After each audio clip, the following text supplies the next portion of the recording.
లక్ష్మీపురం అనే ఊరి మధ్యలో ఒక మామిడి చెట్టు ఉంది. ఆ చెట్టు పైన ఒక పిచ్చుక, చెట్టు తొర్రలో ఉడత నివాసం ఉండేవి. వాటి మధ్య మంచి స్నేహం ఉండేది.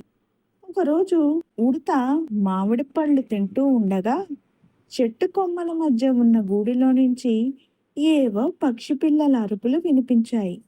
వాటి దగ్గరకు వెళ్ళి చూడగా అవి పావురం పిల్లలు. వాటి తల్లి ఎక్కడా కనిపించలేదు. బహుశా ఆహారం కోసం వెళ్ళినట్టుంది. వాటి తల్లి కోసం ఎదురు చూస్తున్నాయి అనుకుని అక్కడి నుంచి వెళ్ళిపోయింది.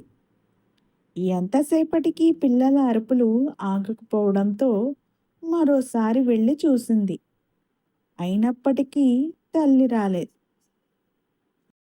ఈ విషయాన్ని తన స్నేహితుడైన పిచ్చుకకు చెప్పింది. అప్పుడు పిచ్చుక, ఇప్పుడు మనం ఏం చేయగలము అని ప్రశ్నించింది. వాటి తల్లి ఏదైనా ప్రమాదానికి గురై ఉండవచ్చు. ఒకవేళ సాయంత్రం వరకు రాకపోతే వాటి బాధ్యత నేనే తీసుకుంటాను. వాటికి ఆహారం అందించి పెద్ద చేస్తాను అని చెప్పింది ఉడత. అప్పుడు పిచ్చుక ఇలా అంది, నీది మంచి ఆలోచనే, కానీ ఆ పక్షి పిల్లలకు ఆహారం సేకరించుకోవడం, ఎగరడం అన్నీ వాటి తల్లి నుంచే నేర్చుకోవాలి. అది నీవు చేయలేవు. అందువల్ల వాటి తల్లి ఏదైనా ప్రమాదంలో ఉందేమో వెళ్ళి చూడు అని సలహా ఇచ్చింది. ఉడత వెతుకుతూ ఉండగా ఓ చెట్టు కింద పడిపోయి ఉన్న పావురాన్ని గమనించింది. ఆ పావురం వద్దకు వెళ్ళి ఏమైంది అని ప్రశ్నించింది.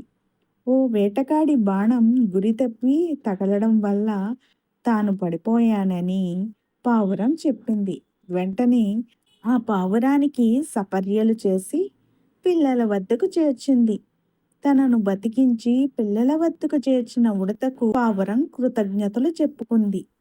ఇందులో నీతి ఏంటంటే, మనం ఏదైనా పని చేసే ముందు మంచివారి సలహా తీసుకోవడం మంచిది.